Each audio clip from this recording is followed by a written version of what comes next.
Glad to have everybody tapping in on this lovely Monday evening. And I'm early. We're relatively early. Usually I go on like around 10ish or something like that. So I'm a little early tonight, more than usual, but glad to have everybody tuning in. We're gonna get some calls in a minute. What's up, Sir Major? Shout out to brother Sir Major. Shout out to Sir Major. Sir Major, I saw a tweet where you said the DoorDash driver ate your food. Man, y'all got to watch these Door Dashers and all these people, man. You got to watch them. Yeah, you never know what goes down with these folks. But a few things we're going to touch on. Let everybody pile in the room. Let's get the room nice and chunky, and then we'll chop up some game about some things. First of all, we got 4 days left for the microphone check crowdfunding. Remember, it's an all or nothing program. We got to get the full thing, or it's nothing at all. And we have to get to a buck 80, 180K. We're right now at 132K, so we got like 40 something K to go. So, family, if you can go to microphonecheck.com and let's hit that goal, that would be phenomenal. What's up, Nicety girl? I see you, dear.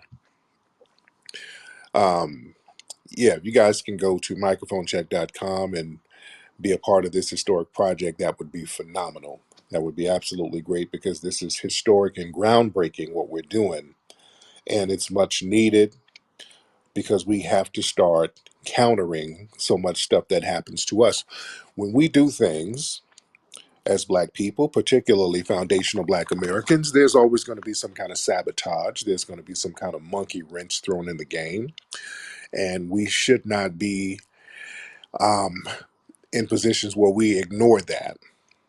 We got to be very active and proactive with countering a lot of the things that the anti-Black racists like to throw at us. I got to give a shout out to Chicago because our brothers and sisters in Chicago, they're really pushing back on what's going on out there with the resources being given to some of those, too many of those migrant groups.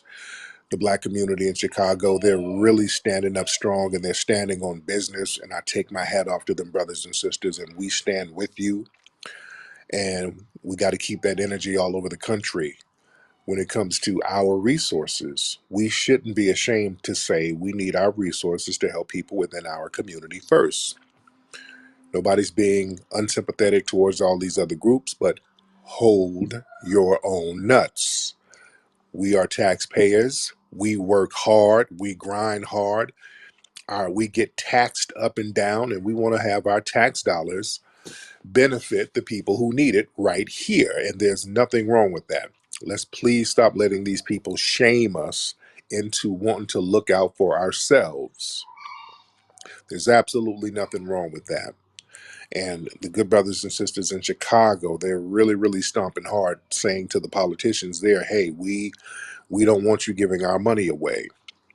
Shout out to Black Alpha and I think it was Black Alpha and Marcel Dixon. They hollered at one of those politicians out there. Was it in Georgia or South Carolina? It was one of the politicians. They got on his bumper about using all of these minority terms and all of that stuff. So, we gotta keep that heat on these folks, man. We gotta keep the fire up under them and let them know. We're just not gonna take a lot of the stuff laying down. White supremacy don't take no breaks. Black empowerment should not take any breaks either. We got to see how this thing goes all across the board. Everything we do, whenever we start making progress, we better understand that there's going to be pushback. We see what's going on with Colorado and our brother Deion Sanders in Colorado. Did y'all see when they were playing the game against UCLA? Somebody was allowed, and the key word is allowed, to go into their locker room and steal jewelry, wallets, money, credit cards. They were allowed to go in there and steal stuff. That was to kind of demolish their morale. Um, that was something from the top. That was something from the top. And from what I understand, the security guards and don't nobody know nothing. Nobody knows what happened. There's no way they don't have security around those facilities. There is no way, especially in high profile games like that. Everything is high profile with Colorado now. You got the media all over the place. Um, you got security all over the place, and somebody could just go into their locker rooms and take this jewelry willy nilly and wallets and all of that stuff. That's something coming from the top, family. That's something coming from the top. That's one of those situations where a whole bunch of folks are on code and they're involved. They've been trying to sabotage our brother Dion from top to bottom.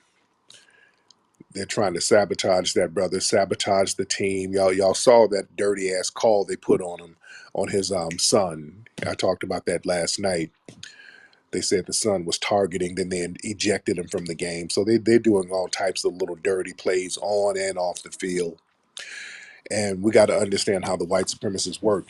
Anything, anything justifies a win for them. The white supremacists are desperate. They need wins. And Deion Sanders going over there to Colorado and dominating college sports, they couldn't let that happen. That's too much of an L for them. They're not going to let a black man and his black sons come into a league and just dominate it without pushback. There's going to be some pushback now. All types of little behind the scenes grimy stuff. They've been doing little grimy stuff against Dion ever since he got there. All of these other coaches and teams, they're assisting his opponents. They're chiming in on how to beat him. Yeah, they know how to get on code with each other. Don't get it twisted. They know how to get on code with each other at the drop of a hat. They put all their differences aside and majorly get on code with each other. And we have to get on code with each other as well and counter the deceptive things that they do. Yeah. So I digress as far as that. But we do have a lot of people in here, and I'm going to get some calls in a minute. Did y'all see there's what's this beef thing going on with academics and academics is beefing with everybody now. Him and Glorilla, the rapper Glorilla, they're going back and forth. And they're dissing each other, and it's real weird. She's calling him fat and pudgy, and he's calling her Sid from Ice Age. So they're going back and forth, and then the dude Saucy Santana got mixed up in it. I don't know how his name got in it. So they start academics was dissing Glorilla, and then he started dissing Saucy Santana, talking about you got a beard and a BBL. I don't know how. Then Saucy Santana then made a video threatening academics, and the threats got real weird. I don't know if I know it's some real ratchet nonsense, but it's on my Twitter timeline. That's what I'm speaking on, and I usually don't pay attention to some of that lowbrow stuff. I really don't pay attention to lowbrow ratchetness. But Saucy Santana said something that kind of put me on alert. He he told academics, he said, "Yeah, we'll meet up and fight. Let's meet up in the streets. I'll beat your ass and then fuck you in the ass." I was like, uh-oh. Oh, it's a different kind of gangsterism going on out here in these streets. Hold on. What kind of thugging are y'all doing now? Saucy Santana said, "I'm a F him in the ass." Whoa. I'm a mature gentleman. Let me say that. I'm a very mature gentleman. I'm not in the streets like that no more. I used to be back in the day. It's been a long time. Has it been that long? I'm I'm out of touch with the streets now, guys. I don't know what's going on out here. This is what y'all doing, my youngins. This is how y'all are getting down in the streets. Damn, you're doing bussy beat downs. That's what y'all doing out here now, youngins, my young people. Where are my young people? Where are my 15 to 25s. Raise your hand in here. Let me talk to y'all. Let me talk to the youngins real quick. I have to talk to the children for a minute because I don't feel safe no more. As an elder, I'm an elder now because I don't know what's going on. I feel like an elder. As an elder, am I safe in these streets around the youngins? Because if y'all doing that type of stuff, I'm good. If y'all doing that, if that's the new gangster, because this dude Saucy said it with his chest. Like, damn, brother. That's why I don't fight them. I don't fight them punks. That's one thing. I show them punks the respect they need to get.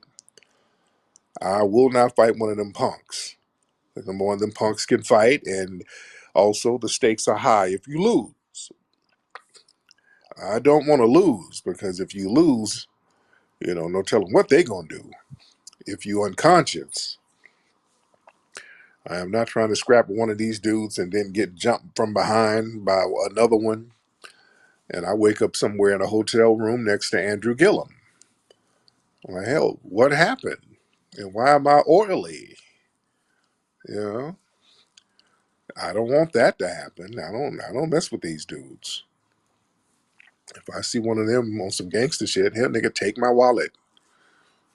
Take my wallet and go do as you wish. Yeah.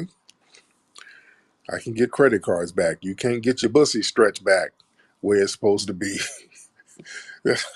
that's something that you don't get that back. So yeah, I don't want to lose that. Yeah, I don't want to lose that. You fuck around with these punks and lose your boyginity. Yeah, you gonna lose your boyginity out here messing around with these dudes and get a good old fashioned buck breaking. So I'm cool. I ain't losing my boyginity out here for these niggas. Anyway, uh, speaking of moisture, I put up a clip of Roland Martin. Y'all see Roland Martin? It was a Belle Biv DeVoe concert. And they had, Belle Biv DeVoe, they bring people on stage to dance on the song Poison. They usually bring women. And there was a bunch of women up there. And then they had Roland. Roland got his ass up there. It was a stage full of women, and Roland got up there in a big ass Lane Bryant kente cloth. And they put the music on, and Roland started dropping his ass to the ground. And you know how Roland do. I said, man, who is this Belle Biv Buffet? And I think Roland got on his Finsta account complaining, or some of the Roland fans. Some of the Roland fans got on there hating. Oh, y'all niggas just hating. Tyreek, you just mad because you ain't got knees like Roland. Like, what kind of flex is that? Are you trying to say I'm jealous because I can't twerk like Roland? Yeah, I proudly can't twerk. You're right. I don't have knees like Roland, nor do I want them. I don't want to drop it low. I don't want to throw ass in a circle. The hell? People think everybody ain't trying to do more shit with y'all. No, I'm not trying to drop down and get my eagle on. Yo, Lord, the flexing y'all have out here. You just mad because you can't drop it like Roland.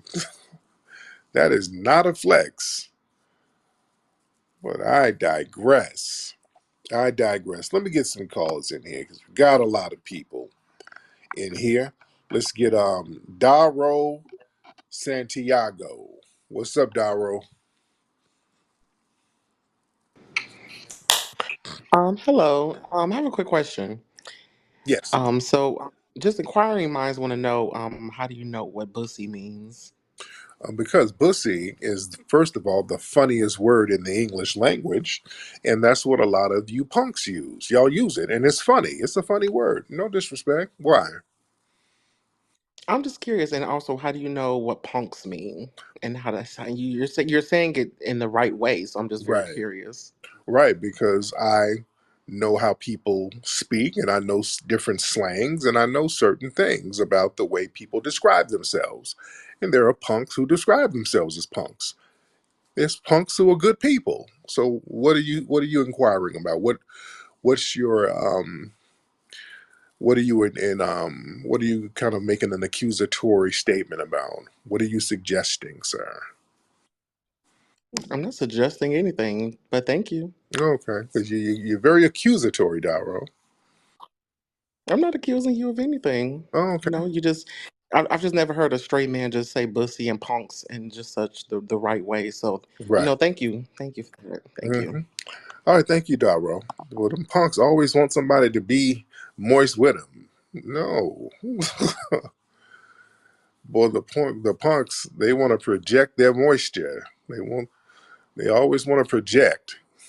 They don't try to project. Yeah,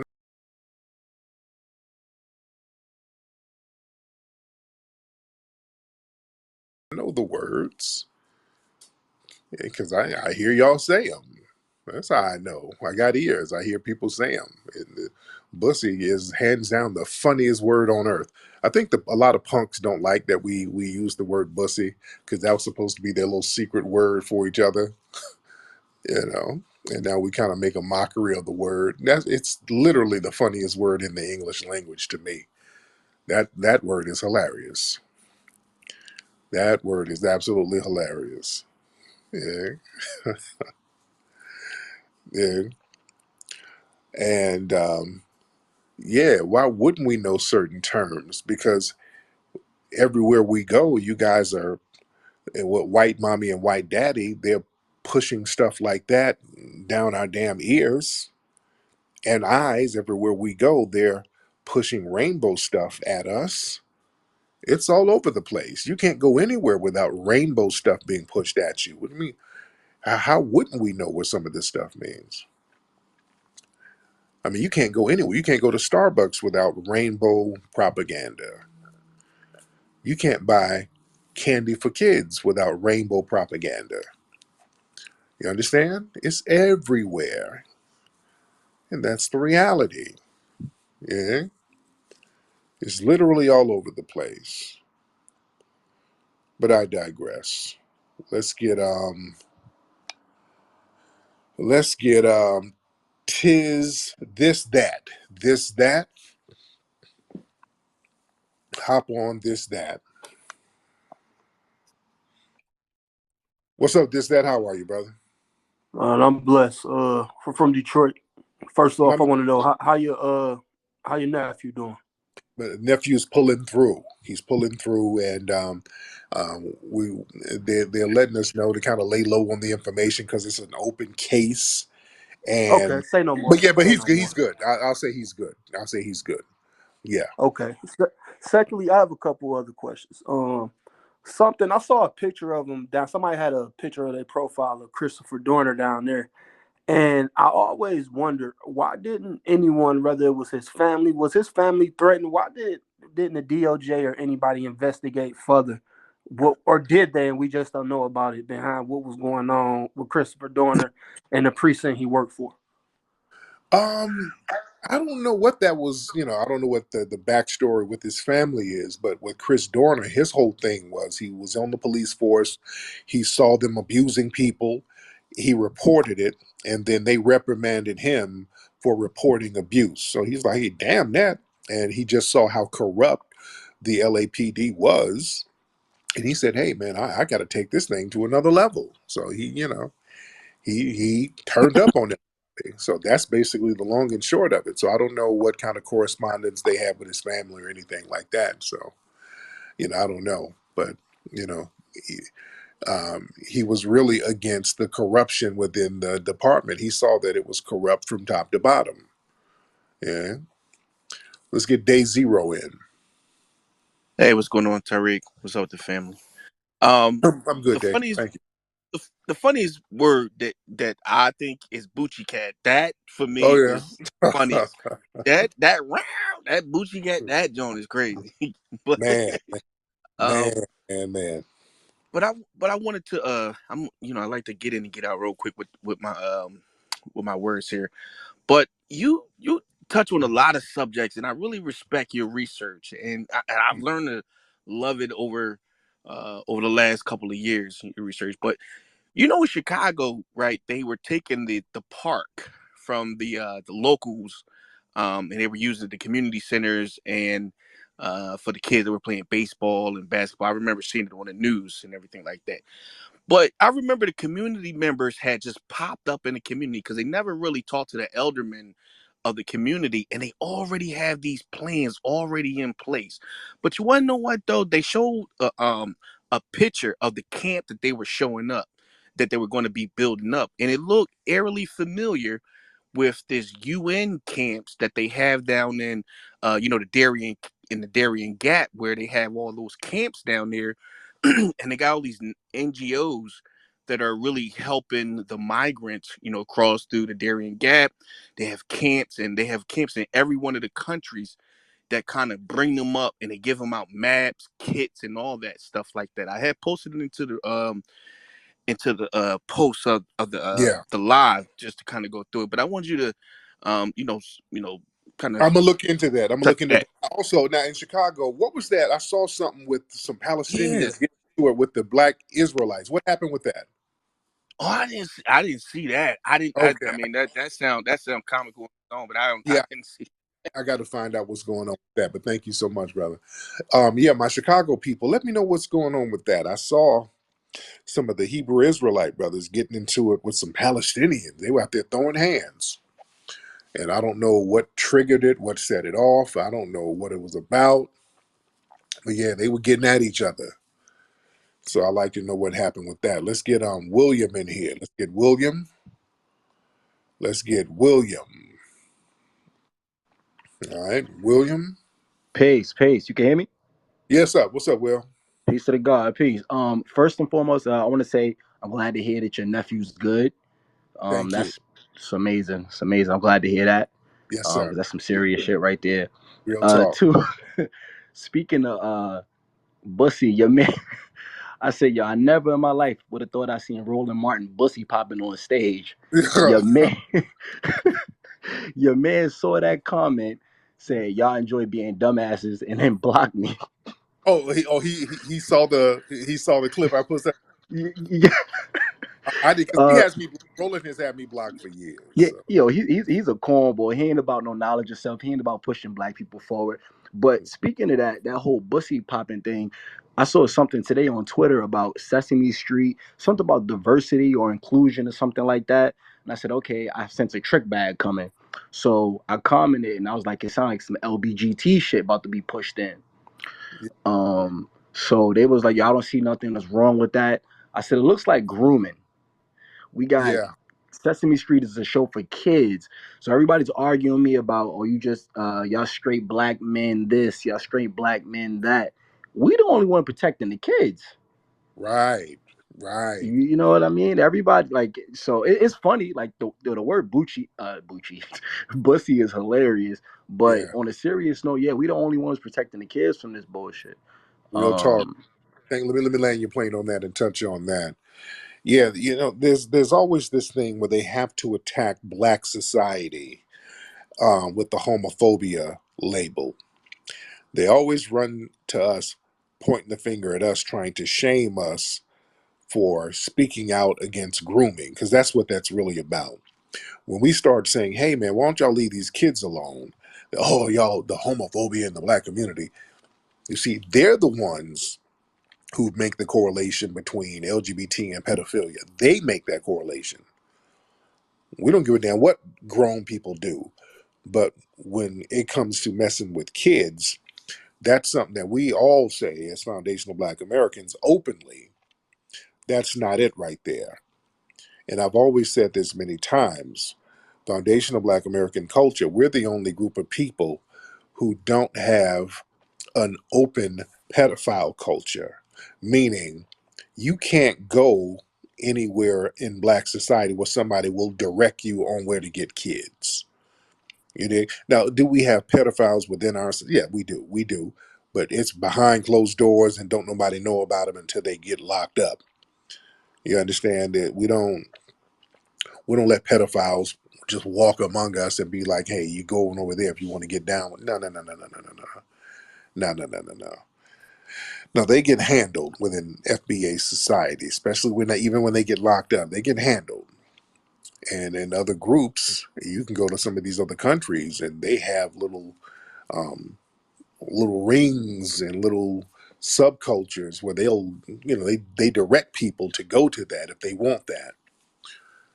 They got it in Africa, in Asia, India, the Caribbean.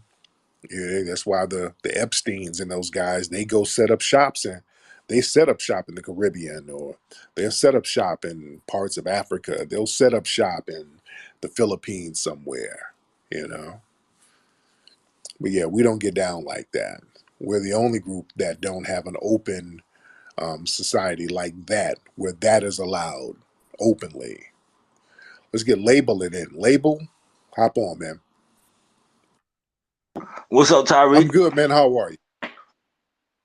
Oh man, I'm good, man. What's up, man? Who you is, man? Where your people from? Okay. Now you know good and well that we're foundational Black Americans, sir.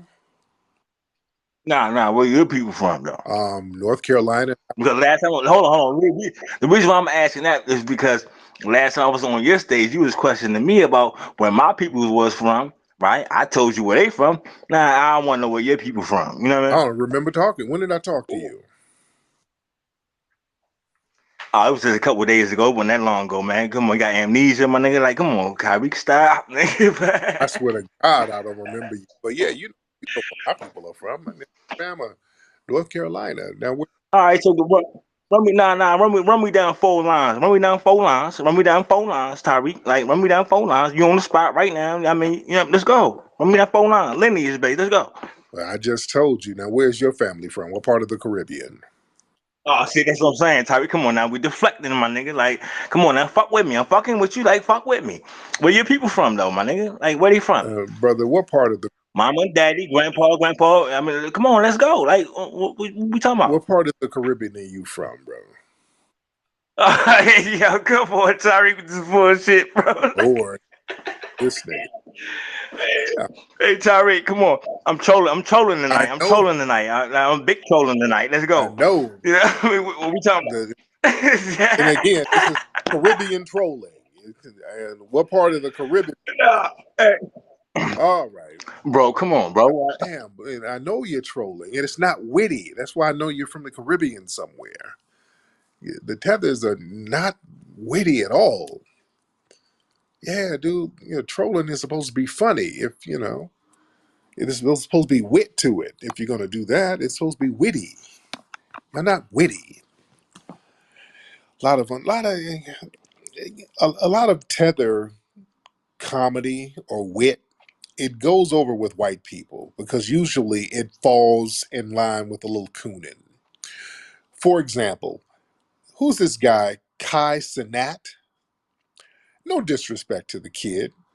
He's a little Haitian boy, right? He's a little Haitian kid, and he has he's on what platform is he on? Was he on Twitch or something like that? He was on one of them platforms. He's on one of them platforms, and he has a big following on there, and mostly white people. Most of the following is white people, and a lot of black people are like, how you get all them followers? A lot of black people look at the stuff as just really not witty. It's not witty. It's not funny to us. So right now he's doing like a little live stream kind of skit where he's in a prison. They're in a prison and they're doing like they in a prison for 7 days and they're doing these little skits in the prison. And family, none of this shit is funny to me. I'm thinking, am I out of touch? The stuff they're doing is just not really funny. I'm not even hating. I like if you do a skit, make it witty. Like Drewski, the Drewski guy, he does a lot of skits. Now Drewski is funny. Some of his skits are funny. Some of his stuff is very witty. I can get down with it. Country Wayne, sometimes it's corny, but some of it is funny sometimes. You think? Um, there's some people who do skits that are hit or miss. Sometimes it's funny, but some of these guys, this stuff what they're doing in the prison, it's just not funny. I just don't see the wit or the humor in it. Yeah. And again, a lot of their humor and wit appeals to the dominant society because they kind of indulge in a lot of stereotypes. Well, just the fact that the dude, Kai Cenat, is doing a stream in prison, that's kind of stereotypical there. So I guess he's playing on stereotypes, and that's something that white people like to see. They like to see us in prison. That's some shit they like to see. But there has to be a wit to it. If you're gonna do some prison skits, it better be witty. What's Ha Ha Davis? He's done some jail skits. They were funny. He gets right to the point, and it's funny. These dudes being in prison for 7 days, and they're just doing real goofy stuff, and I don't see the humor in it. I don't see the humor in it. Let me get Sir Major. Sir Major, who is this Kai Cenat guy? What's this guy's deal? I know you probably are familiar with some of his stuff, brother What's up, Sir Major. Tariq? How you feeling? I'm good. How you doing, bro? Good, man. A couple things really quickly. Did you? So obviously you saw Rolanda Martin. I call her Uh, Rolanda Martina. Did you yeah, see how he was snapping his neck and kicking his feet out like like the strippers kick their feet out yeah, when they about to Lord, dance for some money? man, he was like, He was- damn, he was and they popping it like said, Cardi B. man, Lord, he couldn't wait to start twerking on that stage. oh God, boy, they put him on that stage. He was like, oh, I'm about to show out and show him. Boy, that was he. He thought it was the Renaissance tour. He was Beyonce. Like, damn, you know, Yeah, he man, was live in a concert. He was live in a concert. But man. the other thing that I wanted to ask you about was, this thought culture that is being celebrated by the Jewish folks in radio. So when you look at who runs the labels and who owns the stations, they promote this degenerate music, sexy reds, Sukihanas, and city girls, but that's all admissible and that's all permitted. But the moment you mention that community, the Jewish community, all hell breaks loose. So why is it that they're allowed to depict us in such a manner, but if you ever say that the Jewish community owns and dominates X markets, then you're somehow anti-Semitic? Yeah. But thank you so much. Well, the thing is that Yeah. with me, and I put white supremacists all in one group. I don't like to break them up because when you break up suspected white supremacists in different ethnic groups and religious groups, that gives them an alley oop to me. Then they'll start pointing the finger at each other. If you break them up in political groups and all of that, they love that.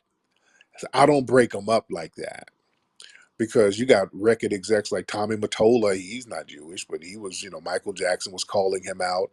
You had a whole bunch of other execs, Anglo from whatever background, and they all on code with each other. Let's be very clear. They're all on code with each other. You know, the all those execs all across the board in America were against Michael Jackson. When Michael Jackson got that catalog, all of them were against Michael Jackson. They all got on code against Michael Jackson from every religious and ethnic background. They got on code and he became Wacko Jacko and they started plotting our brother's demise. So they all get on code. I do not break them up. I don't break them up at all. That gives them too much of an alley oop so they can start pointing the finger and playing hot potato and deflecting all over the place when all of them are on code with each other. Don't ever forget that. We better understand white supremacy is a team sport. It's a team sport. Y'all go check out. Well, I checked. I got the book, but I have to see the movie. And the movie is based on the book Killers of the Flower Moon. And I'm gonna watch the movie just to see how accurate it is when it comes to the book. But the story is there were these Osage Indian women in Oklahoma, and they came into some money because of oil, from what I understand. So this family of women, they were just balling out. They got a lot of money. So you had these white supremacist men who started marrying into their families, and slowly started to sabotage and kill the women. so they can get the money. And everybody in town was in on it. All the white supremacists in town. The white police were in on it. The white doctors were in on it. The white judicial system, they were all, everybody knew what was going on, and they were all working together to finesse these non-white people out of their money. You see? So we got to understand how they all get together to get on code with each other against non-white folks. Yeah. But again, yeah, the white industry itself, the Sukihanas and the sexy reds, yeah, that's what they want to promote. If you want to maintain, listen, let's keep it a buck. Let's keep it a buck. We got to understand we're in a war. This is what black folks got to understand. This is a war we're in. And the white supremacists, they understand practicing warfare with a smile. They can act like they're helping you when they're actually planning warfare against you. So when they promote the Sukihanas and all of that stuff, they understand that's warfare, but they all work together with economic deprivation. They'll deprive you of resources. And look, I'm telling you, these white supremacists sit in rooms together and they plot all this stuff. They plot it out. They're all buddies and they're sitting around, and one buddy, and not only buddies, many of them are family. And one guy will be like, well, I'm a prosecutor and I work at in the DA's office. So I work here, and I work at marketing this and marketing that. And I work for policymakers, and we deprive these black neighborhoods of money.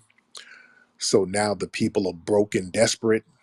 And then his buddy will say, well, I'm a record exec.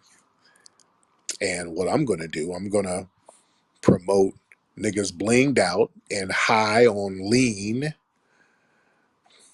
And we let everybody know, if you get high on lean and just rap about it, you can get some of this money. So everybody's getting high, and everybody's being told the cool thing is to be high and whacked out of your mind. But if you can slur a couple of good rhymes out, we'll put you on. Now, if you're somebody trying to rap about something that makes sense, oh, no, you're not going to get signed. No. No, we want you to rap about something ratchet. Now, we have a whole bunch of great rappers out here. We have phenomenal rappers out there. We had a rap contest at the Hidden History Museum. We had a great time. People in there flowing. We got so much talent out here. But listen to the radio. You got people who can barely form sentences, getting $1 million budget. Did y'all see Kodak Black on the Drink Champs? This dude seemed whacked out of his mind. This dude seemed, and I'm not saying he is, but the man looked like a full out drug addict. He looked like it. I'm not saying he is, but he looked like a straight crackhead. He looked I couldn't understand half the stuff he was saying. His eyes were glossed over and bucking out. This is what labels like. And look, I live out here in Hollywood, dude. I'm telling you how they get down. When black people walk in the room for any kind of deal, the first thing they try to do, they try to get you drunk, high, and throw some women on you. That's the first thing they do. I remember I would go to different industry functions, and boy, the white execs would always try to give me liquor. They always got some new liquor that they want to get me to try. Hey man, my buddy has this new vodka. I want you to try. Come on, Tariq, try this. They love throwing liquor in your face. I noticed that early on. And I don't drink at all. I'm not a drinker at all. I don't like drinking at all. I like for my mind to be clear, because when I was running the streets, I wanted to be very cognizant of everything that was going on. So I never got in the habit of drinking. I don't like drinking at all. So I ain't drinking shit. No. I don't want to drink nothing. Don't want to smoke nothing. I don't smoke anything. They're always offering something to smoke or some pill to pop. I don't do none of that. Then they start throwing their broads on you. No, I'm cool. I already know her. They try to present chicks to me that I already know. That's not shit. Nigga, that chick was over at the crib a few months ago. That's not nothing. So yeah, they throw things at you heavy when you try to get into the industry. so that you can get caught up, so that you can be distracted, so you're not really focused on money. So you're not focused on power and residuals, so you're not really focused on business. They want you to be as whacked out as possible so that they can get all your publishing and everything that you own. You dig? When they sign, listen, when they sign certain artists, they know who's going to become a problem. And when I say problem, somebody who's gonna want their money. You dig? You don't want to. Do you really want to hire a smart rapper? If you're running a record label, you need every dime possible. Are you really going to hire somebody intelligent or sign somebody intelligent, somebody who will say, "Hey, man, these contracts look kind of funny." I give Ice Cube that credit. They don't want another Ice Cube, and I give Ice Cube credit. Ice Cube has said some things that have been kind of questionable lately, but I give Ice Cube business credit. He's a very good businessman. And Ice Cube early on saw the NWA contracts and was like, no, I'm not signing that because y'all already owe me money. When Jerry Heller came to them with them $75,000 checks, um, Cube was like, well, what happened to the money for the first album? I've already written a platinum album and I never got paid for that. So let's get that clear first because yeah, this $75,000 check, y'all owe me that. And then, Jerry Heller, they wanted to play the game on him. And Cube walked away. Smartest thing he did. They don't want that. They don't want another Ice-T. Ice-T is my brother. That's my guy. And Ice-T met Jerry Heller. Ice-T saw Jerry Heller and said, I don't trust him. I ain't fucking with him. Early on, Ice-T is like, I'm not messing with Jerry Heller. You know?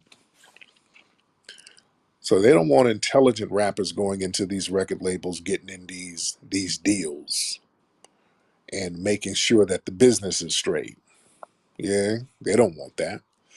So they want to get dudes. If you get somebody who's high on Percocets all day and with a cup full of lean, that's the guy you want to get. You're going to make mumble rap the hot rap now. You're going to promote that. If you promote something hard enough, it will catch on.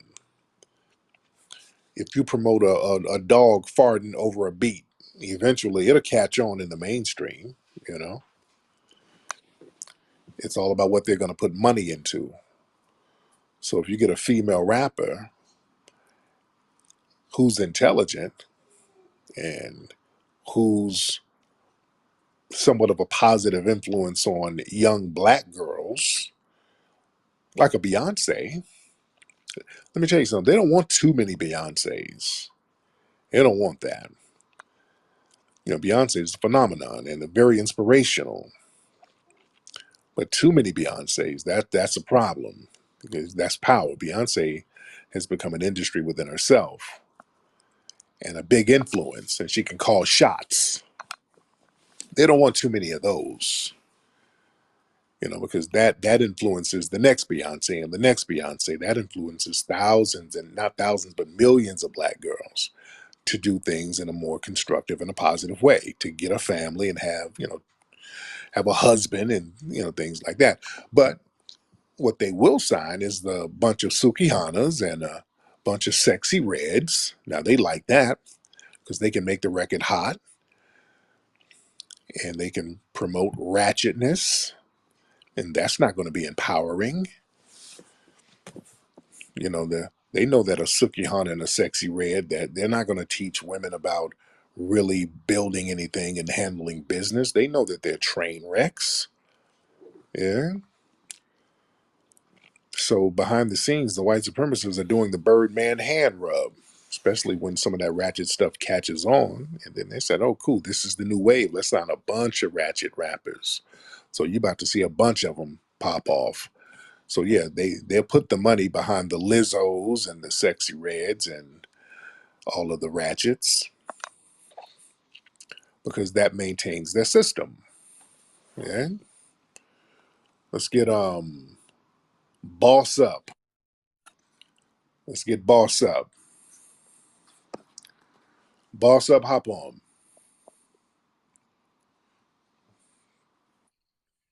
Rick. What's up, boss up? Hey, nothing much, man. Long time fan. I'm out here in Chicago, and I want to touch on that real quick, man. Them Palestinians, they were pissed off because the Israelites brothers were out there saying that we're not going to help y'all. You know what I'm saying? Y'all are not our allies, so don't ask us to come. You know what I'm saying? Stand on that and get in the middle of that situation with them. And I'm not a Hebrew Israelite or anything like that, but Yeah. those Palestinians, they started like throwing shit. You know, they had like a deep crowd, so they'd, be behind or like in the middle, and they'd start like flinging stuff over the top, and then it kind of started getting spicy because of that. So they kind of I, initiated that thing because they felt like they had more numbers because they didn't came from all over the place to try to show, show a force out here, man. They've been real deep all through the weekend. I stay down here, man. It's been, they had to shut the bridge down and everything. So, yeah, that was them, man. I want to say that. And one more thing about Kodak Black, I was joking with Connie earlier on her tweet, and I was saying I kind of understood Kodak Black during that interview because I've been around like geekers and crackheads before, so I kind of oh, know how to filter the nonsense when oh, they're babbling. But that was a mess, man. But that's all I want to say, man. Keep doing your thing, man. I'll land my plane. appreciate you, brother. All right, take care. But yeah, yeah, that Kodak Black, and again with Kodak Black, if anybody allegedly has an issue with narcotics, I'm not trying to make light of it because it's sad to me. I think it's very sad. It's a young dude sitting up there whacked out of his mind like that, and just that's a horrible look. And I'm not saying he is allegedly. I'm just saying what it looks like. It looks like the guy Kodak Black was just whacked out of his mind, and for that to promote that, yeah, yeah, I don't like if somebody appears to have some kind of drug issue. I don't like this whole thing where people put them on platforms. What's that kid, Orlando Brown? The guy who used to be on Disney. I absolutely hate when people put him on platforms. I hate it, hate it, hate it. I hate it. And then they start doing headlines about little weird shit he says. What he says is just, he's saying anything. He's literally saying anything.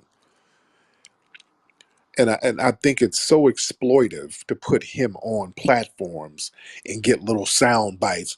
He said, "Hey, Orlando Brown said that he had sex with a goat. He said that Jay-Z is the Illuminati." Come on, man. He just sees. Come on, man. I think that's an unscrupulous thing to have dude on there because not you're just doing shit for clicks. All right. Some people will put this cat on knowing that he's out of his mind. He's gonna say anything. He's just gonna make up shit and say, and then the struggle bloggers are just doing the Birdman hand rub, like, "Oh shit, ooh, this is gonna be a good headline." Okay, you got to do all that shit for clickbait. I just don't. That's that's yellow journalism, man. That's thirsty podcasting. You dig? I don't think that you got to just you kill the integrity of your little platforms. But some people are just desperate for a click. You got a lot of people, who any click is honorable. They don't just I'll give me some eyes. Somebody watch me just for a quick minute. Is that mindset? And I ain't with that. I don't like to exploit anybody's issues, or I damn sure don't like to exploit beefs with folks. That's one thing I don't like either. Because that whole Vlad thing. See, that's why a lot of people, Vlad tries to act innocent and people are on his bumper because Vlad and those guys, they know how to, they sit there and instigate little shit on their platforms and then act like they're innocent and neutral. They instigate shit and people know what it is. They sit there instigating things. They'll interview one person and then go find their enemy deliberately, somebody who has an issue with it, and then bring them on the platform and then and throw fuel on the fire. And then what happens is they do that shit on these little Vlad platforms, and then that shit spills over in the streets, and then niggas start getting clapped up. And then Vlad, oh God, what happened? Oh God, the violence. We gotta stop the violence. After you done sat here instigating the shit. You know? That's not cool. That's why when I had an issue, we ain't gonna let it fall off in the streets. I went up there to Vlad's spot. Vlad tried that shit with me. No, we're not gonna let this shit spill over in those streets. We're gonna settle it right here on your platform, nigga. Let's handle it right here. You in the mix too. Oh, man, that's messed up, man. So then after I went up there, Vlad had to get security. He has security up there now. You know, Vlad is still salty because of that. He's still salty because of that. But hey, yeah, if we're gonna get some straightening, you're gonna be in the room when the straightening is going, bro. You're not gonna sit up here and just throw something and then hide your fucking hand. Nah, y'all gotta let these vloggers know. If y'all instigate this shit, you in it too. And then you do it like that. Maybe they'll get some act right.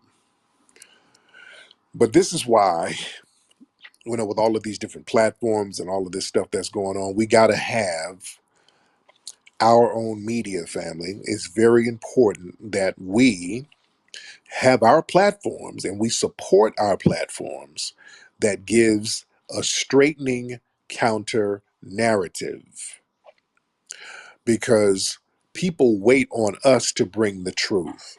And a lot of times we get late. Let's keep it a buck.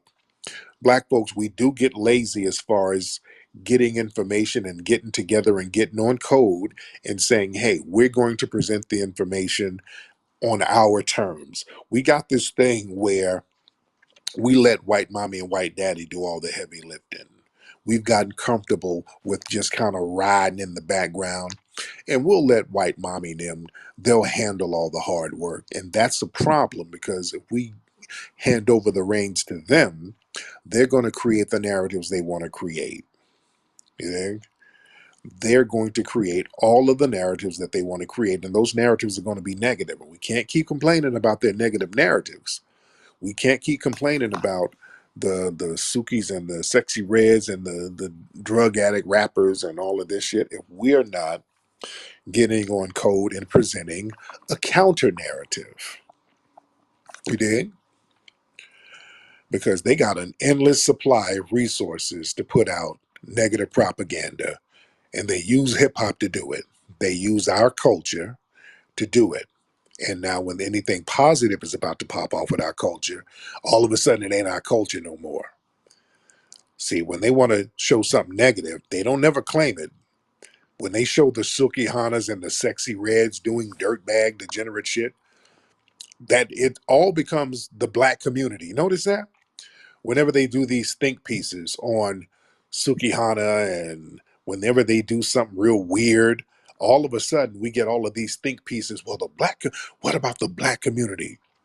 The baby, the rapper the baby, said something about AIDS and homophobia. What about homophobia in the black community? Because of what the baby said. Such and such rapper got shot. King Von got shot. What about the violence in the black community? Anytime a rapper does something or something negative happens, it's the black community. Okay? Now, when rap or hip hop and breakdancing goes to the Olympics, well, hip hop is everybody's culture. It's American culture. Look at hip hop. All hip hop lives matter. When it's positive, now hip hop, well, it was blacks and Latinos and Asians. And you know what? Some Eskimos was a part of hip hop too, because when they got in the igloos, they had to spin on their backs. Yeah. So now everybody, if it's positive, everybody has to get a piece of the positivity. Damn that. That's why microphone check is very important, family. Microphone check is very important. And you know, we still got 4 days to go. We are a little under our goal. Man, we should have been at our goal already. And I understand there's a very small group of real thoroughly conscious people, And, we have to increase that. But yeah, we should have been at our goal, and we're getting there. We got 4 days to get to our goal because yeah, this is extremely important. Let's get Bilogi. Bilogi, hop on, sir. Hey, my man, how you doing? I'm good. I'm good. Now, where you from, bro? I'm from Canada, Montreal. Okay. And are you Yeah, Palestinian? I saw a Palestinian flag on your thing. yeah, I am. I am Palestinian. So Okay. half Palestinian, half Lebanese. Born in Lebanon, came to Canada 12 years ago, and yeah, so far so good. Cool. All right. So what's on your mind, bro? So yeah, I heard you were talking about like rappers and and violence and stuff like that. Like, I just want to say regarding this topic, like, because a lot of the new generation is being are being influenced by the rappers and the music industry today. And like, if you actually look back at the music in the past, whether it's rap or R&B, like, the vocabulary alone was clean. Like, it was more like romantic, it was more like metaphorical, it was more kind of interesting to me in the past, right? But Yeah. now you move on to today, and it's not necessarily like metaphorical anymore. Like, the rappers, the artists are just like shooting the words straight away. Like, the lyrics nowadays like have uh zero vocabulary in my point of view, and I think like that affects how the manners and the respect and all of these things, like, towards the new generation and towards how they interact with each other. And I find like it's not necessarily 100% like positive. It's because it also affects like their communication skills. It affects their day-to-day life. It would possibly also influence them in a bad way, you know what I mean? So it's very interesting to me. Yeah, I just wanted to talk about this topic.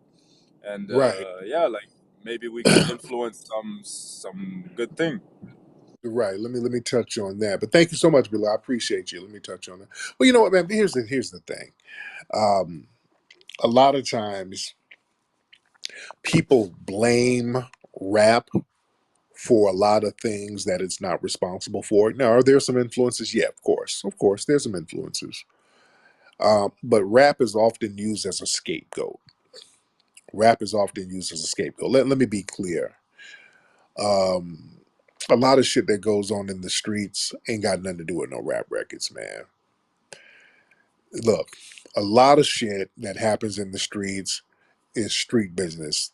Dude, I've been in the streets for real, around real hitters. Let me tell you something. Back in the day, some of these hitters I used to roll with, man, and I was like one of the only ones around my crew that didn't get high. My niggas used to get high all the time and do all types of rah rah shit. A lot of times before them niggas got ready to do some rah rah shit, they would sit in the crib and they would listen to classical music. It was the funniest thing. The niggas would get high, they'd be all in the room chilling.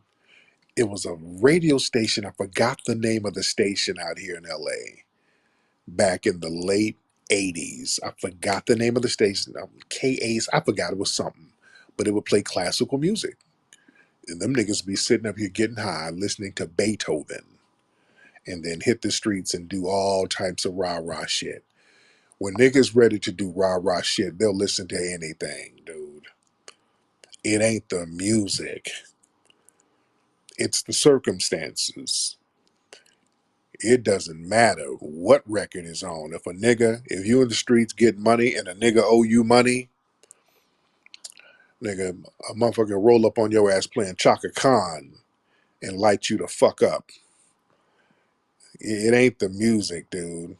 Yeah, can music kind of get people turned up a little bit? Yeah, it can.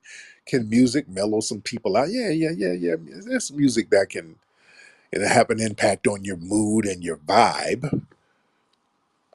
But to say that it's the cause of violence and stuff like that. And here's the thing: as we know, 80% of the people who buy rap records, who buy the music, they're white. You understand? People always leave that out. Most people who buy rap records are actually white people. That's why when you go to these big concerts, mostly white people there. You go to the Rolling Louds and the Coachellas and all of these music, it's mostly white people at these concerts, and they know all the words to the rap songs. Yeah, they're the biggest audience for it. Don't ever forget that. Let's get Sheena Latrice.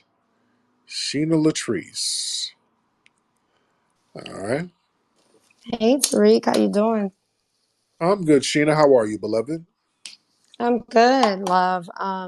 Hey, welcome. Well, thanks for welcoming me. Shout out to everybody in the space. So I had a real quick question for Yes, your ma'am. opinion, as I've been listening to you. So it's a two-part. Okay, my first question is: I heard you mention earlier something about a roll call, and that's a little bit off the topic, but I'm not familiar with that part. So maybe A if you roll want to call? just kind of wait, you A said roll? no, mic check, no, mic check, my bad, mic check, Okay. okay, and Yeah, yeah, yeah. then okay, if you can kind of just kind of touch on me because I do like to, you know, interact with understanding things. If I don't understand something, I'm gonna ask. I haven't been in your space a whole lot. And then my second part question is, I know they like, girl, quit babbling.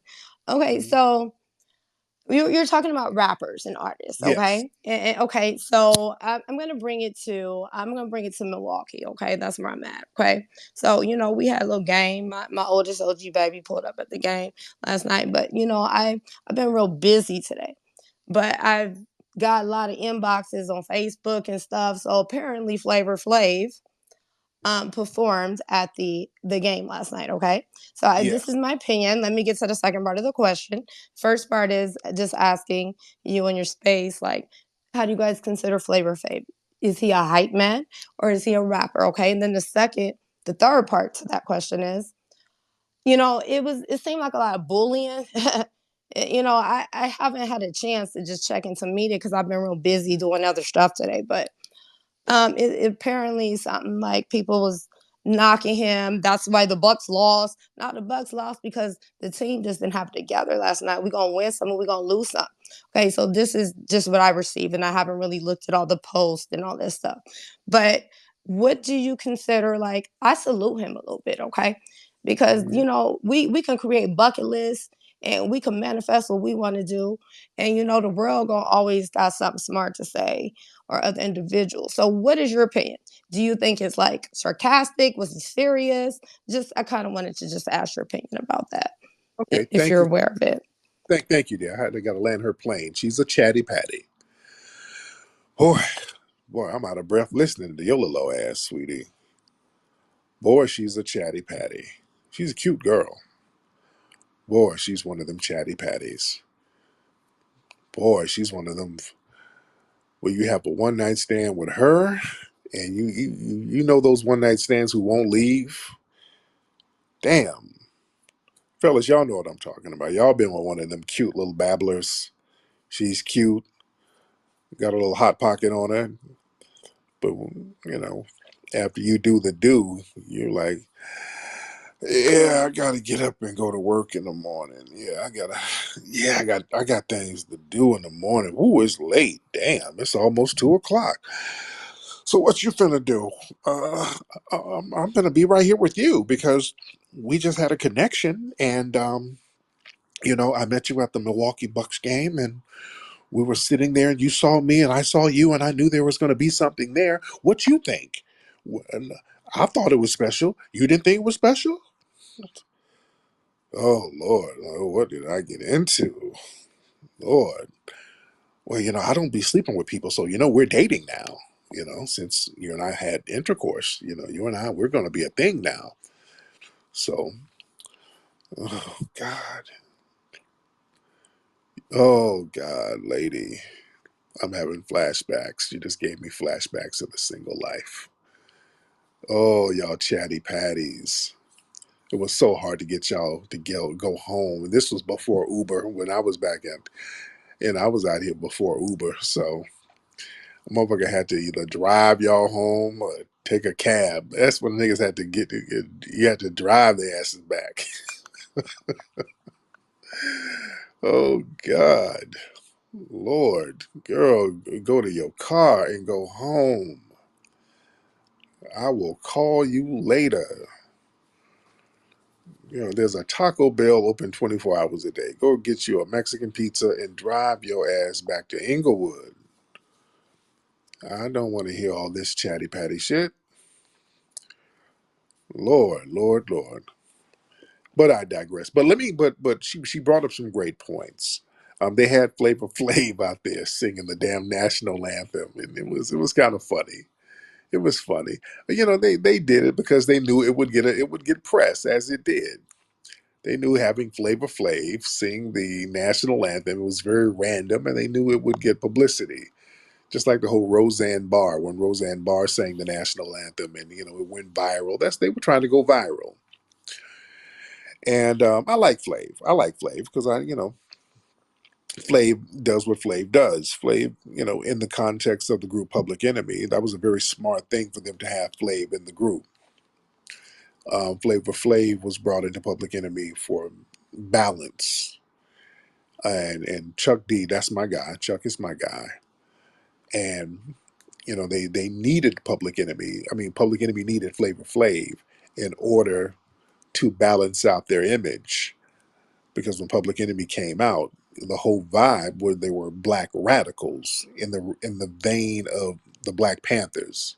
So that by itself, the general masses would not have digested that. That's like too standoffish. But if you have that radical mindset, but you got a Flavor Flav, you have a court gesture. He's a court jester that's kind of clowning around, and that lowers everybody's guards. So that was a genius thing to have Flavor Flav and Public Enemy. That's what made it pop off. The balance, because white people love Flavor Flav. They love, and we and black people love Chuck D, and we love the message of what Black Panther, what Public Enemy had to say. So they use Flav basically as a Trojan horse to break mainstream. Very smart thing to do, and then they had to start separating Flavor Flav from Public Enemy and have Flav do his own thing. That's when the Flavor of Love shows start popping off. And really, that was the gateway to Ratchet television. The Ratchet reality shows now, that actually started with Flavor Flav. Flavor Flav was in the Flavor of Love. Do y'all remember that? Some of y'all, I forget that we do have a lot of young people here.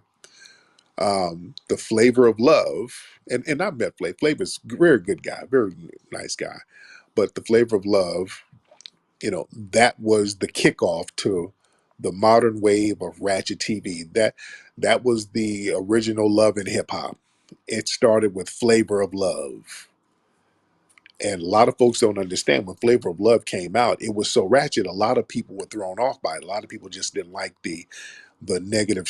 They thought it was very stereotypical. You had these sisters in here fighting, and Flav is looking crazy, and you had a bunch of spin-off stars from it, New York and all of these people, and then the Chance and all of those guys, and just so many different spin-offs from it.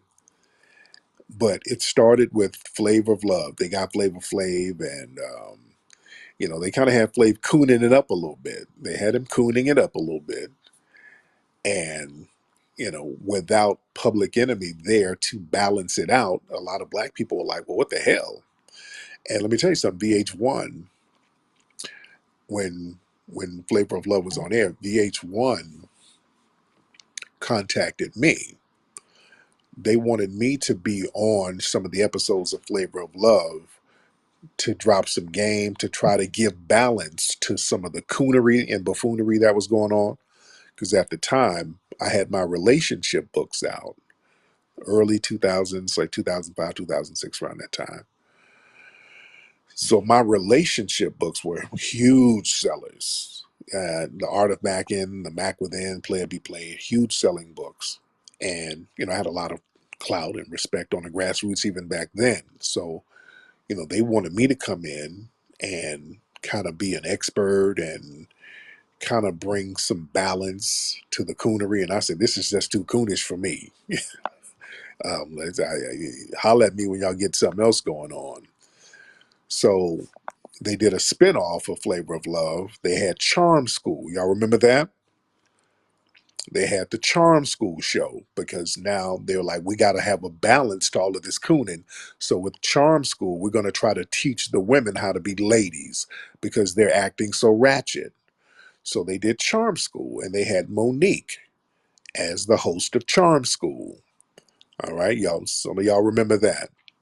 Now, then they called me and they wanted me to be on that, and I was on that. I did go on that, and y'all can find the clip somewhere. The Charm School clip, y'all may be able to find it somewhere. It's online. Yeah, I see it pop up every now and then. I tried to put it on my YouTube channel, and Viacom flagged it. So a lot of my old television clips, when I try to put them up, they flag them. So that's why. So somebody might put something on TikTok and be like, "Look at Tariq on this show." Like that's yes, nigga. I've been on those shows, and I've tried to post them, but YouTube, they'll ding my page. But I used to be on all those shows. But I was on Charm School, and we're trying to bring some balance to the ratchetness because that was abnormal at the time. Now it's normalized. Now the love and hip hop and all that, it's the ratchetness is completely normalized. And back then I should have been more active in saying, hey, y'all don't need to be doing that, because I know Monique was hollering at those producers about all the ratchet stuff that was going on. Monique didn't like certain shit that the producers were trying to egg on. They were trying to get the girls to fight, and Monique was like, that shit ain't cool. So you know I should have been on their bumper a little bit more. They've had me on a couple of episodes and they gave me my little paper. And I'm like, whatever, I'm doing my books. But a lot of that shit wasn't checked then. And now look, it's completely normalized. You can't have a show without ratchetness now. It's just completely out of hand. So this is why it's important for us on a grassroots level to say, hey, look, we're going to set a standard.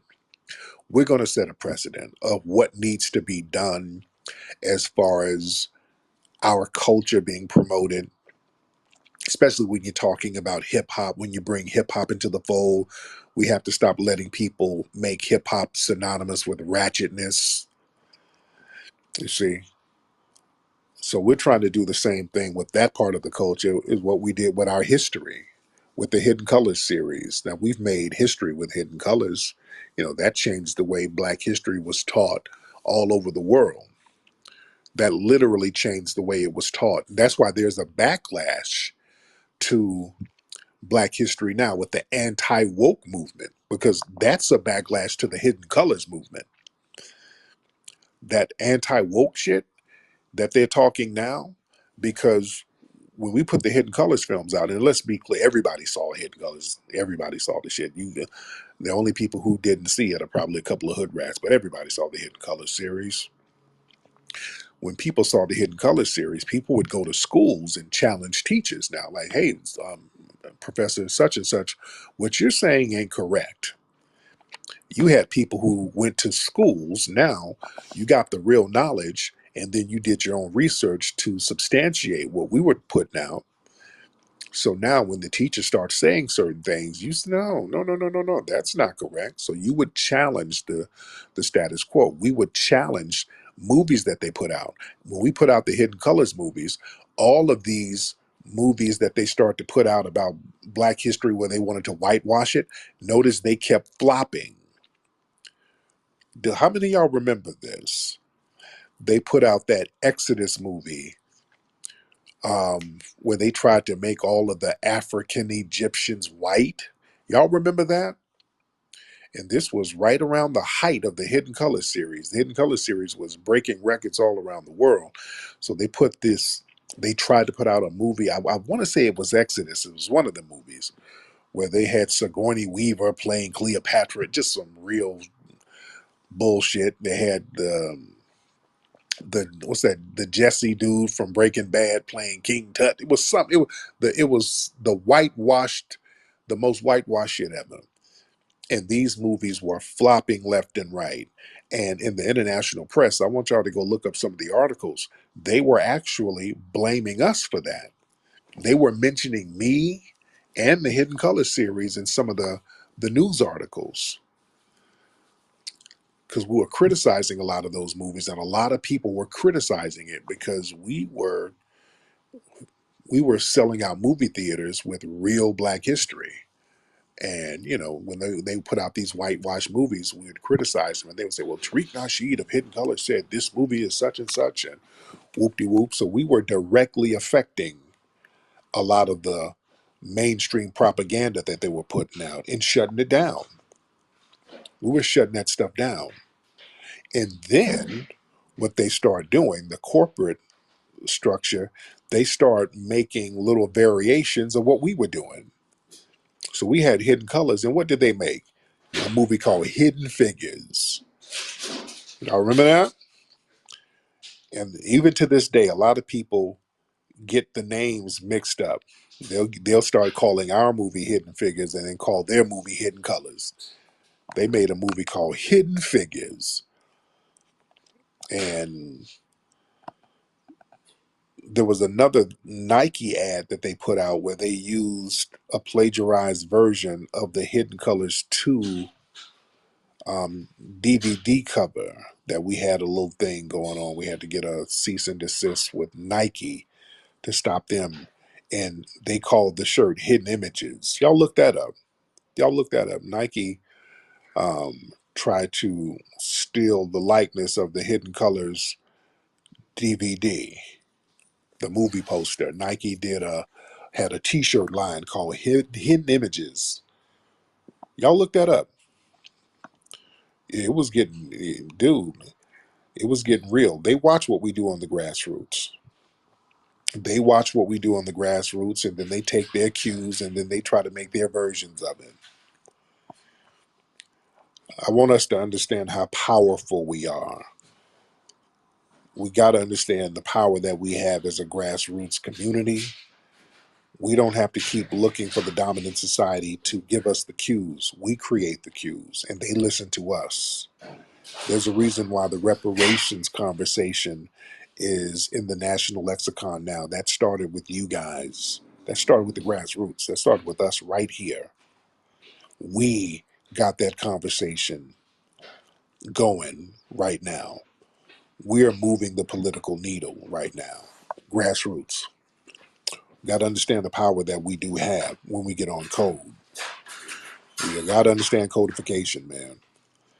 Our brother Neely Fuller always tells us about the power of being codified. That's one thing that we don't understand about power.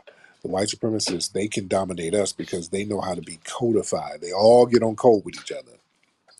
We're learning that, and we're trying to do that on a major level now. We're trying to do that now. This is why we're doing straightening with a lot of people who are off code, just like the dominant white society. When people are off code with them, they kind of have to check them to get them right. You know? But we got a lot of folks in here. Yeah, I'm done with that. So that's why it's important for us to have our own media entities. That's why the microphone check movie is so very important. It's extremely important because it's a narrative that it's the real story of our culture has never been told. Hip hop is over 50 years old. And in 50 years, the truth about our culture has never been told. The stuff that we have in microphone check, man, it's never been told. It's never been told on a major level. It's never really been just all put in one compartmentalized entity and put out there, just from top to bottom to explain where all this stuff really, really came from. We've been sat here and told lies for the last really 40 years because they started doing coverage on hip hop starting in around 81 when they first started doing major coverage about it. And even those were filled with half truths and lies, and they just build on more and more lies. So we're getting some straightening. Let's get Grinds TV in here. Grinds,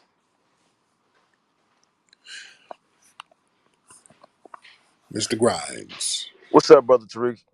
I'm good. How are you, brother? I'm pretty good. Real quick, I wanted to add to the whole Vlad thing. If you recall on Beef 3, he was briefly interviewed discussing a particular act amongst the DJs when they were instigating beefs and how they would try to put like two artists that was at war against each other on the same track, and then when they would these artists would catch up with these DJs, they would whoop their ass. So it's like Mm, you would think that people like him would learn, but then again, you gotta keep in mind people like him are protected, so they ain't really gonna right, learn. right. Well, good point, man. Yeah, so these people, that's where they make their money. That's how they make money, man, promoting these beefs because they're not in our community. We got to understand that. These people are not in our community.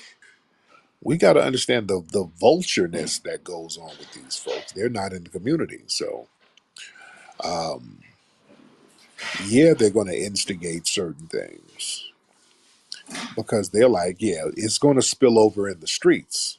It's not going to affect me. And when it does hit them, boy, they get to run into the police and, they get to acting like a Ken and a Karen.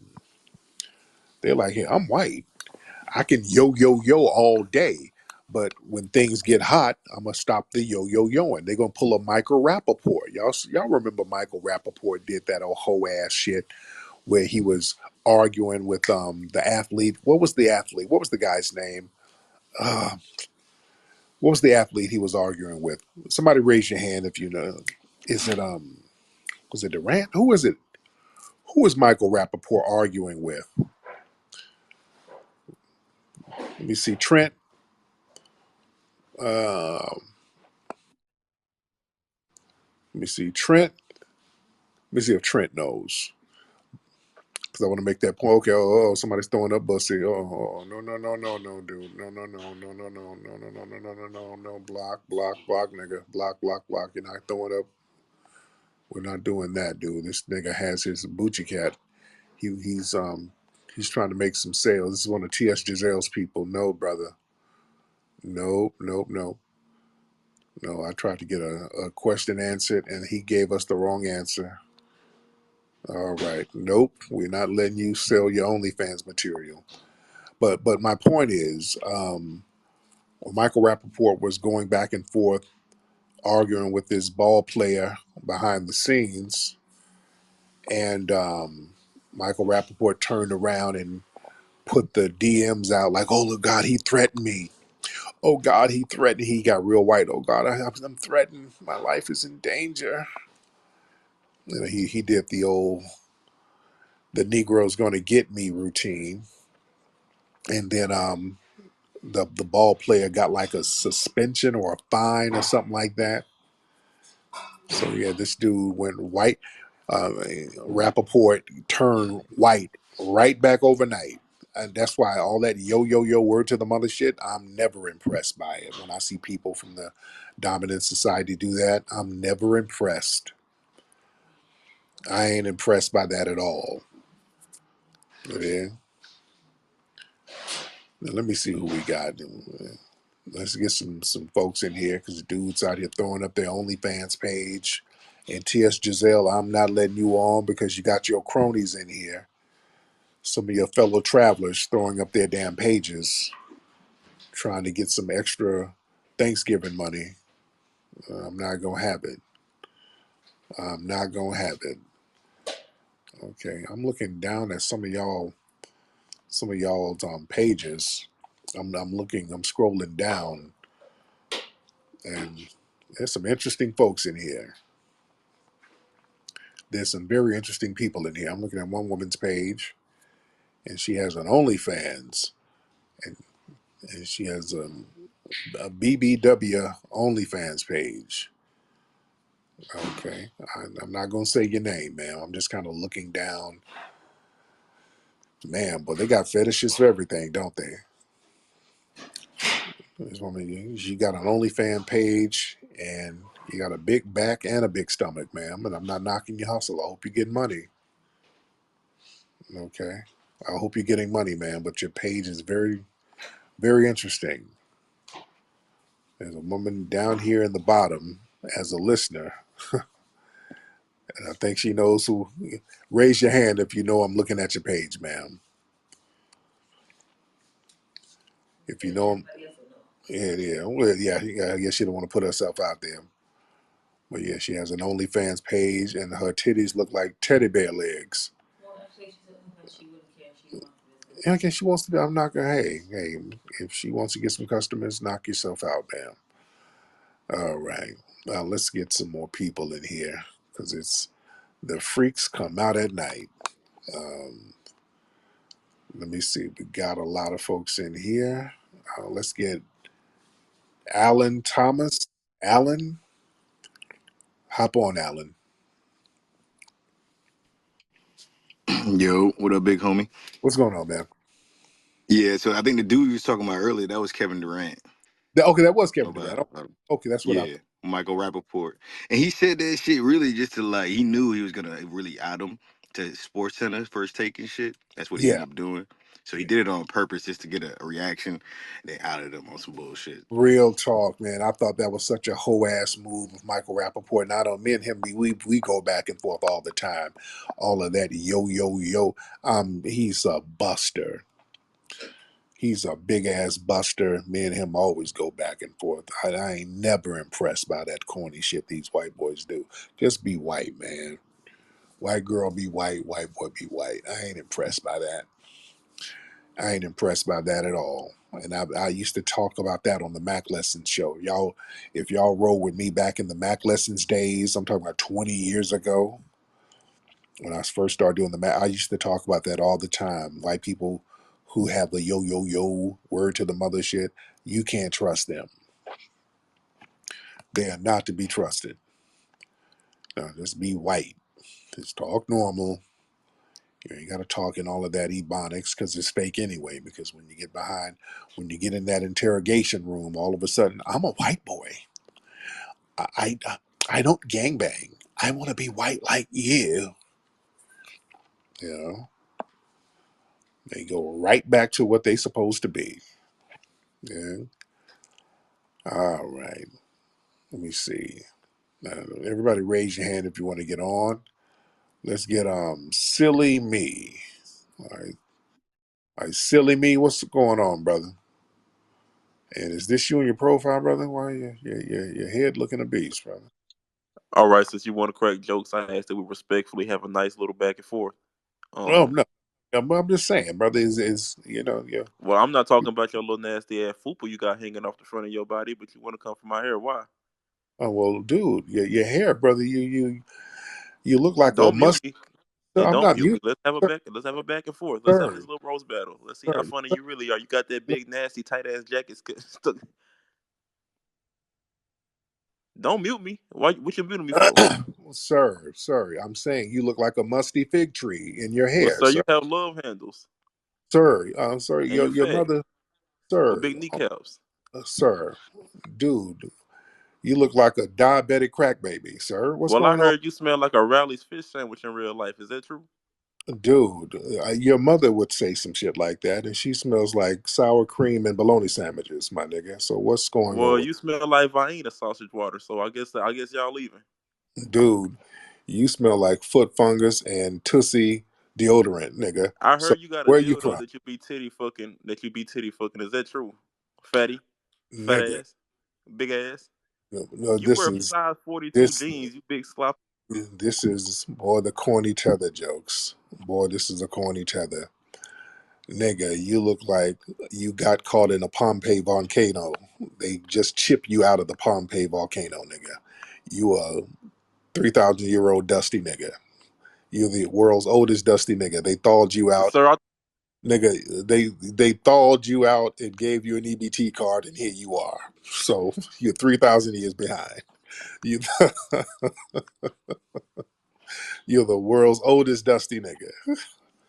You a dusty. sir, can you please get off of that mute button, No, sir? Please. no, nigga. You the No. you Look, were the let me get my punch back. you Let me get my no punch no back. you were the world's first dusty nigga. You like them dikes that be? You like them dikes that lift heavy weights? What's they called? Them bodybuilder dikes? A big, strong, nasty ass dike. Nigga. All right. You like the dike that panties stink. You got funky panties underneath them little tight ass jeans, nasty ass. You got a little nasty ass. Okay, now this nigga. Oh yeah, thumbs down. He's the tether jokes. The tether jokes are falling off. Lord, this nigga body rejects all types of lotions. The body just absorbs it. All right. Anyway, let's see who else we got. All right. Let's see. We got a lot of folks in here. And don't forget, everybody go to microphonecheck.com, family, while I'm talking, because we have 4 days to reach our goal. We got 4 days to get to that 180. We're at 132. So, family, we need everybody. We got what, almost 800 people in here in the middle of the night? Well, no, we got almost 900 people in here. We got a lot of people in here. We got almost 900 people in here, family. If everybody go to microphonecheck.com and put a 10 on it, and they go a 20 on it, that'll get us in a good space. If everybody goes and gets involved, that'll get us right where we need to be. Let me get one more call in here because I do have to work. Speaking of the film, because I don't want to be on too long because I have to work on the film. I've been working on the film around the clock, trying to get this ready for the family. So let's get everybody hand raised so I can get one more good one. Let me get one more good one.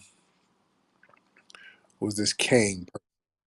Is this one of these white supremacists? And don't post some of your fantasies on here, dude. I don't want to see no pictures. Because a lot of these white supremacists, they be posting their fetishes. What's up, Kang? Yo, what's going on, Tariq? I'm good. What's on your mind, Kang? I'm chilling. I actually have a question for you, brother. What's happening, man?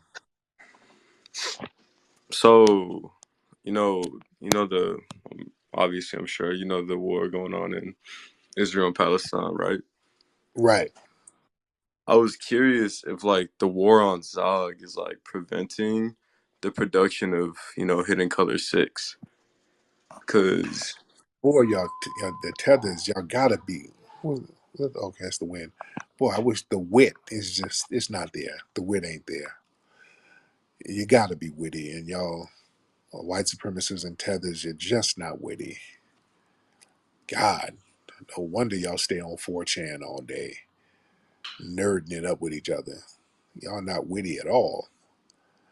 Okay, let me see. And T.S. Giselle, I'm not letting you on, T.S. I don't want to hear it. I don't want to hear about how you done got flued out and taken to a $400 dinner and all that old shit. And basically, you taking pictures of your busboy receipts.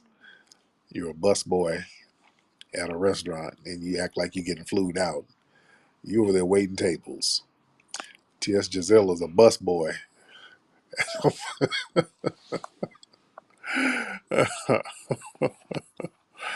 uh, so no, I don't want to hear about you getting flued out. And you're trying to dump on the FBA women. Lord, hold on. Let me let you get your. Okay, I cracked on you. Let me be fair. Let me get it in. If I'm gonna throw something at you, I'll let you get it back. What's up? Because what you're never going to do is ever lie on my puss. You're never. I stay with a receipt. Okay. Actually, I got something to say. It's funny that you mentioned Flavor of Love because Yes. apparently it's Flavor of FBA Love. And apparently, it's somebody in FBA got a hankering for Bucci Cat. Now, word on the Twitter streets is Major Powder flew his homeboy Ribs out to Ohio. I Okay. always knew it was something sweet with that relationship. So what's the tea? I knew it was a Oh, little extra honey in that cornbread. That's what they said. okay. Thank you. So who got a hankering for Bucci Cat? Okay. Thank you. I will And not let you happy? get out of here. I'm not going to let you disparage Sir Major. Sir Major did not fly anybody out for no damn Bucci Cat. I don't believe that. You're not going to disparage Sir Major. Lord, Lord, Lord, Lord. The freaks come out at night. Lord. Anyway, listen. Go to microphone check, please. We need everybody. We only got 4 days, family. Can we do it, family? Can we get it? All we need is like what, 40K, something like that, 40 something in 4 days to get our goal on Kickstarter. It's all or nothing. If we don't get this, it's going to greatly delay the film. If we're going to get this thing out and get everybody involved, we got to get to that goal, and we got 4 days to do so, family. So, family, I ask everybody to go to microphonecheck.com and go to the Kickstarter link and become part of this monumental project. The clock is ticking. We only have 4 days, ladies and gentlemen, and this is the most important film of the year. So we need to get this popping with all due respect. And anyway, y'all, let me let y'all do your thing. Let me get back to work here. You guys